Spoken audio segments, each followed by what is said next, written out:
So yes, I'm Rossouw from the Spuy. I'm a Discovery Financial Planner, and I like to say that I'm passionate because for me, why do I wake up in the morning? It's not to make money, it's because I want to go help people with what I feel I have to add and to help the people around me. If you look, you'll see Unconventional Investing with Rossouw. What I deem unconventional investing is really using non-wealth creating assets to create wealth. And I'm going to share with you guys what I mean by non-wealth creating assets. So before I get going, for me, we all have passions, right? And in my view, my passion is a very strong priority for me. Why I do things is I'm driven by this passion. But then what happens is, in my reality every day, when I don't have food at home, or petrol to drive in my car, or money to do my passion, what happens? Money becomes a problem in my life. It becomes most probably a higher priority, a higher issue, a higher focus than my passion. So we've all said it is our passion, but we're not able to often at time live out that passion. So we are disabled to live out our passion. Am I correct in saying that? So we have these great aspirations, these great USPs and what? B what? Big, hairy, audacious goal. BHAG. We have BHAGs. But you know what? Most BHAGs, I think, die. Do you agree? Do you agree that most BHAGs die? In the graveyard, there's lots of BHAGs. A lot of BHAGs. And I think business owners, if you look at South Africa, 90% of new businesses fail. Okay? So the graveyard is full of BHAGs, full of dreams that weren't realized. And so many times, most times, I think we put too little value or too much value on money. In our hearts, we're not living for money. Let's be fair. In our honest opinion, we can't say we're working for money. But in our reality, we are working for money. It gets hazy. And at some stage, you kind of like have to, physically, while you're still alive, you have to bury your BHAG. So your reality is, listen, I have this great aspiration, but I have to bury it because I can't achieve it. Why? Because you couldn't be the master of this thing called money. Money is here to serve you. And money, in my opinion, is not a wealth-creating asset. It's just an asset. It's just something that is supposed to help me achieve and do what I'm called and what I am passionate about doing. So my challenge is today is to quickly say that the following 4 things are not wealth-creating assets, okay? Money is not a wealth-creating asset. Okay? Do you agree that money is not a wealth-creating asset?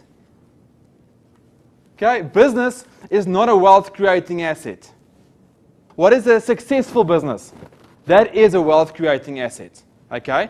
But businesses out there, do you work for your business or does your business work for you? Okay, so your business is not a wealth-creating asset, okay?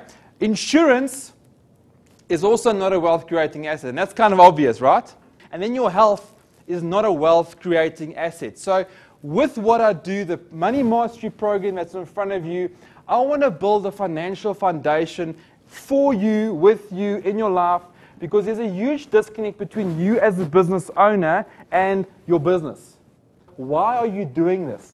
Okay, in your personal life. And focus over here is the biggest, I think, risk in business owners' lives. We lose focus because we jump from one thing to the next when we get bored. Or we figured out this challenge. This business isn't going to work for me, but I know how to make X amount a month. Let's start something new. Let's start something new. Let's start something new. Okay, so focus here is crucial. My job is to help you get perspective so that your passion is over here and money is really down over here somewhere. Money needs to be serving me, enabling me to live out my passion. And how do I get that right? It's not a mind shift. It's practical things that I believe each and every one of us should do, should implement, so that money can get its rightful place in our lives. Okay, we're quickly going to look at 5 money review questions. The first one is, what did you do right with your money in the last year? Number 2, what did you do wrong with your money? Now you might say, money, it's not so important. I don't care much about money. You need to care a lot about money, but it needs to be in the right place. It needs to be serving you, not you serving it. And you can't be either or. Okay, number 3, what must I stop doing? So obviously the first one is, what did I do right? What did I do wrong? What must I stop? So it could be the thing that you did wrong. You can stop doing that. Number 4, what must I continue to do? And number 5, what must I do differently? Okay, am I safe to say, each of you now, okay, how many life and disability insurance? So as a business owner, you've got personally life and disability cover. Most of you should have key man insurance. Most of you will have a buy and sell insurance or contingent liability, some sort of life and disability insurance that you are paying, whether it's on your life, your wife's life, your partner's life, your employee's life. Okay? Can I say there's an average premium that you are paying of $5,000 a month? Not medical aid, not investments, life disability insurance, income cover, your income continuity product. Can I work on an average of 5,000? Okay, I want to show you if all of us could get 100% of our life and disability cover insurances back in cash up until the age of 65. What kind of money can we make? 50% guaranteed over the next 2 years, but insurance can become a wealth-creating asset. Okay, the first one in the Money Mastery Program, the Unconventional Investing Money Mastery Program, is why. Okay, this comes back to your passion. Why are you making money? You're making money to survive, to pay the bills, making money to make a difference. Why are you making money? Okay, it needs to be crystal clear, because if your focus isn't on that why, you're going to give up, you're going to find something else. It needs to be clear. Every morning when you wake up, you need to know, I'm going to go run this business. I'm going to go and sort out all these staff rubbish that I have to sort out. Why? Because of this. My why is I want to disconnect people from the power that money has on their lives. That's my why, and I'm focusing specifically on business owners, because if I can help you disconnect the power of money on your personal life, then 10, 5, 20 people in your business can also be helped throughout the longer term. Stephen Covey also says, begin with the end in mind. Okay? So you have to start with the end. Why? What is my end goal here? That is the why. And then, like I said, focus or loss of focus is business owners' biggest risk. I've seen a lot of people that are 55, they've got nothing. Why? And they've been business people their whole lives. Why? Because they didn't work that business for 5 years until it became a successful business and worked for them, and then moved on. Because there's about a 3-year period, I believe. Okay? The first 2 years, you figure it out. Now you can make money. But then it takes the hard, non-entrepreneurial thing to do to then put in systems and hire the right people. The boring stuff. I don't like that stuff. You don't like that stuff. That's horrible stuff. But if you know why you're doing it, you want to have this business work for you, then you're going to bear the next 3 years, and you're going to say, hey, in 3 years' time, I'm going to put the business aside, let it run itself, I'm going to find the next challenge. Okay? Number 2 is a positive budget. Joe Biden, he said, don't tell me what you value, show me your budget, and I'll tell you what you value. Okay? That's the scary fact. What are you valuing? Where is your money going? Okay? So positive budget is I know what I'm making and know where it's going. And I am specific with what I'm doing with my money. Okay? And it starts in that budget. You are telling money what to do before you actually make that money. Okay? If a guy knocks on my door when I'm busy driving my car by the robot, Okay? When you've got 10 rand lying in your little thingy in your car, you can't say, can you help me? You can't say that because you've got. Now you're lying. You all have a problem with lying. Okay? Just the same thing if your mother-in-law phones you and says, oh, my car is... Oh, no, your wife tells you that your mother-in-law needs money, then you can't say, I don't have. But if your money has already been taken out for your things that you've prioritized already, you've got money, but not for that. You're not lying. I've got money, but it's in my account. It's not in my car. So put your money where it's supposed to go, so that when the mother-in-law asks for money, you don't give it to her, and it's going in the right place. Okay?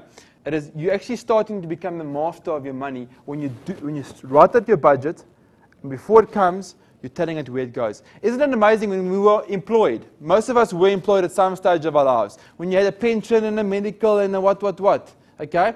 And you got your net salary. You didn't have a choice about all the what's, but you made do with the net. Now we are all self-employed. Now it's like, I mustn't pay my medical aid, I can't. You've got too many choices. Make your budget, open up separate accounts, be strict with yourself before you make the money. Where must things go before you actually make it? You tell your money where it must go. There's a very nice quote. It refers to money being the worst master, but the best servant. And in having a positive budget, you can start with having money work for you. Start being your servant and not just letting it run. Then also a positive budget, you need a business and a personal budget. You need a business and a personal bank account. You can't mix the two. Okay? And most business owners that I speak to, small, medium-sized guys, don't have separate banking accounts. It's crucial that you have a business budget and a personal budget. I'm talking here about building a foundation for your wealth creation. Okay? These are things that when you've got a budget, in your budget, the next step is risk planning and provision. These are things that we put into our budgets. Why? Is it a grudge purchase, or is it going to help me to create wealth? And that's how we need to see this. We need to see that we are creating wealth through implementing these things. Okay? If no provision is made for what could have happened, there is no certainty of what could happen. I'm going to read that again. Please listen. If no provision is made for what could have happened, there is no certainty of what could happen. Then another one is very, very powerful. Do your best, but prepare for the worst. You see, we believe that good people, bad things don't happen to good people. But in each of our experience, you've seen bad things happen to good people. You see good people dying, and I'm not even going to go further, but it's bad things happen to good people. And we need to realize that if we don't have a strong foundation with regards to our money, with regards to medical insurance, medical aids, our car insurance, with regards to life and disability cover, if we don't have those things covered, when something happens, and the chances that they could happen are very good, you don't have anything to build on. You see what happens is, when the pauper hits the fan, we sell long-term assets. We sell our businesses, we sell our properties that we've just bought. We sell stuff that we actually then lose money on. Because a long-term asset is not to be sold now.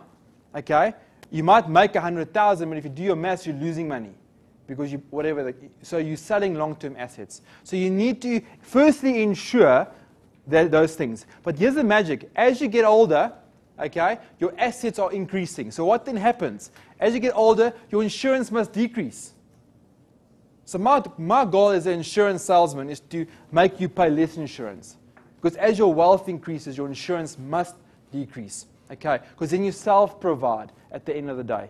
Just to remind you here about that Discovery special offer that I've got in front of you. We can create wealth with your insurance. So we all need to pay these things. We can't have this hope in hope. We hope in hope. We hope that nothing will happen to us. We are gamblers. Business owners are gamblers. We go from employed with our pension funds, with our medical aids. What do? We take our pension fund and we start a business. And that's a tough transition. It's so easy to say, oh man, it's a great opportunity, let's go. Cash in all my stuff, put it in the business, and then 5 years later you got nothing again, and you're just 5 years older. Okay, so that's crucial, guys, is that we have the perspective of what to do and when to do it. And this is an order of importance. This isn't do this, then, or whatever the case. This is an order of importance. First, why? Then a positive budget. Then risk. Your insurance must be forced into your budget. Something happened to you yesterday. What about your kids? What about your business? What about yourself if something happened to you? Okay? Your biggest asset is your ability to create wealth. Okay? Not when you die. Your biggest asset is your ability to create wealth. Is it insured? Okay? Take your salary, take your total income, times about till the age of 70.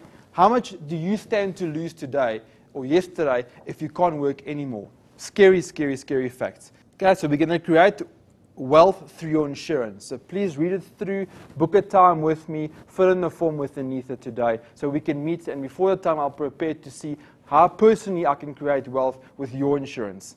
Number 4 is emergency fund. Okay, so people say, I'm going to buy a house, and then I'm going to have insurance, and then I'm going to have some savings, and then should I buy and when? This is an order of importance. Number 4 is emergency fund. Now you've got your insurances in place. Okay, might take you a year or two to get there. The next step is to say emergency fund. I must have 6 months of my income in a separate facility. It could be in your access bond. An access bond is a very nice thing because there's just some banks that are becoming a little bit hairy, so just make sure. We've had clients whose access bonds were just stopped. Okay, so now you've planned on this access fund thing. All your money is there. One day the banks, they just say, sorry, there's 600,000 just gesluk. That's happened. So just make sure with whatever you bank with that you've got it written and it's. But you see, and the major with access bond is if you've got a 8% interest rate or whatever it is, okay, the net after tax return, guaranteed return, is like 11-12%. So you're not going to get that anywhere. Plus, it's accessible. All that I'm saying is have a rule in place. Because what happens is, it's like an opportunity. Kom ons vat daai geld. Don't use that money for opportunities, okay? But you need to see it as separate. Remember why? If it's not separate, then when the mother-in-law knocks on the window, okay, you've got money. But when it's separate in your mind, in your heart, and in your reality, it's separate, that's 6 months' expenses, okay? Then it's not to be touched unless the rules have been broken. So if you can't pay your rent or your house for 3 months, it's really going tough, guys. This is not Mickey Mouse, someone's knocking, you didn't pay after 1 month. This is an emergency. It's getting hairy. Then you put your own rules in. Together with me, we formulate rules to say, only at this time will I use my emergency fund. And I don't even want to ask how many of you have 6 months of income saved separately. Because the reality of the thing is, most of us don't. Most people don't have a month to survive if no money's coming in. And that's a scary, scary, scary, scary place. Why? Because your client owns you. You have to do that deal today. Why? You have to. You are not the master of your money. You see, what happens is if you don't have that reserve stays there. And how much confidence do you not go into the marketplace to add value, to help people? Because you know, I don't need this business. I can walk away from this business if a guy doesn't want me to. I don't have to push the sale or try and pressure him to say yes or anything like that. I've got the foundation. I've got the foundation. So then your insurance automatically becomes less because you've got self-provision for 6 months. And when you've got rental properties, that money can go into the pot when you retire one day. But as your income grows, your emergency fund must grow. And it doesn't have to be 6 months. If you feel safe for 3 months, or you need 9 months, if you're in the steel sector in this last year and you didn't have an emergency fund, a lot of industries, with the strikes and stuff, if you didn't have an emergency fund, you were under. Number 5 is now debt-free. So now, every time you borrow money, you're robbing your future self. Okay? Never spend before you have it. So now you've got this reserve lying there, and people say to me, why not debt-free first? Well, the thing is, no one's going to tap you on the shoulder and say, well done, you've paid off your debt, come in, you lost your job, or you lost your biggest client. No one's going to do that. Even though the interest is 20%, get your emergency fund in place so that when something happens, you've got your own reserves. Okay? Then we focus strongly on getting your bad debt to be settled. Your car and your house and your business, if your asset is worth more than your debt, it's not a debt. Okay? There's still a net profit, a net asset in there. This is debts like your credit cards, like stuff that has got no asset to it. Okay? Then we focus on getting your debt settled. And then the last one is long-term investment before achieving the why. The last one is long-term investments. That is, when you've done these things, then you pour the rest of the money into building your business, growing your brand, marketing strategies. But can you see with me that we are chucking all of our money into growing into number 6, into the last one. But on what foundation? There's no foundation.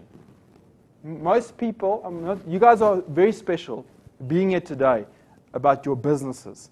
I'm talking to you, but I'm talking to most people, are building their businesses, but on a very weak foundation.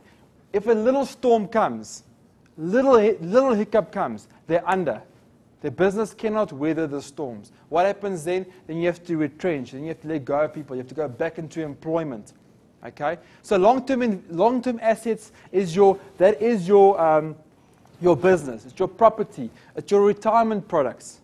Okay? And with Discovery, once again, please look at that thing. Please make time with Anita.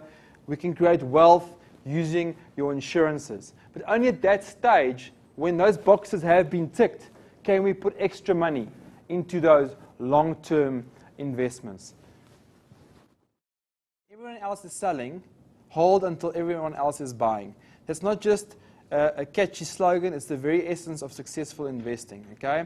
The stock market is designed to transfer money from the active to the patient. That's by Warren Buffett. If you have trouble imagining a 20% loss in the stock market, you shouldn't be in stocks. Okay? So remember now, number 7 is achieving this why. That's our end result. You as a personal owner of your business have got a specific plan with your business for your personal wealth creation. So what is that goal?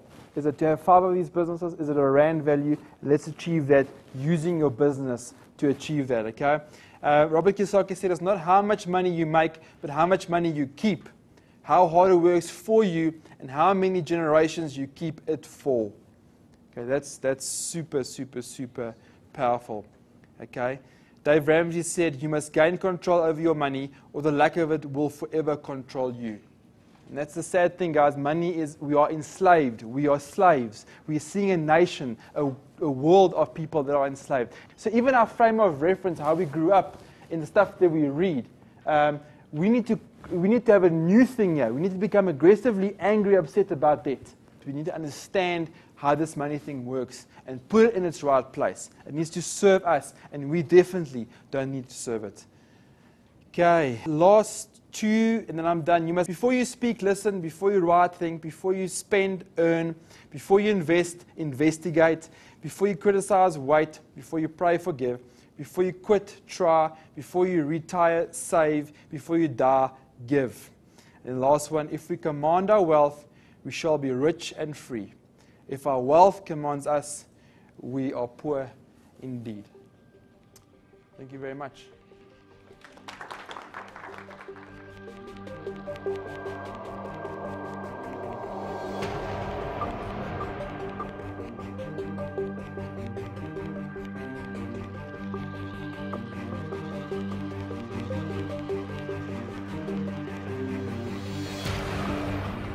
So insurance is not a wealth-creating asset, and then your health is not a wealth-creating asset. So with what I do, the Money Mastery program that's in front of you, I want to build a financial foundation for you, with you, in your life, because I'm going to show you, and I want to schedule appointments with as many of you are interested with Anita after this. You can schedule a time in my diary to explain to you how Discovery can pay 50%, how to create wealth with your insurance. Okay? How can you create wealth with your insurance as well as with your health? So we have a special offer where we can give you a guaranteed cash back every year on your life insurance, disability insurance premiums. So please read it through, book a time with me, fill in the form with Anita today so we can meet, and before the time I'll prepare to see how personally I can create wealth with your insurance.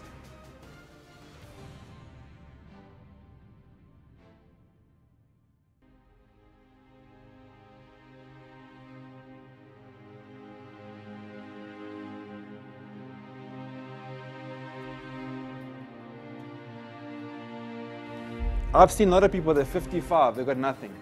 Why? And they've been business people their whole lives. Why? Because they didn't work that business for 5 years until it became a successful business and worked for them, and then moved on. Because there's about a 3-year period, I believe. Okay, the first 2 years you figure it out. Now you can make money. But then it takes the hard, non-entrepreneurial thing to do to then put in systems and hire the right people. The boring stuff.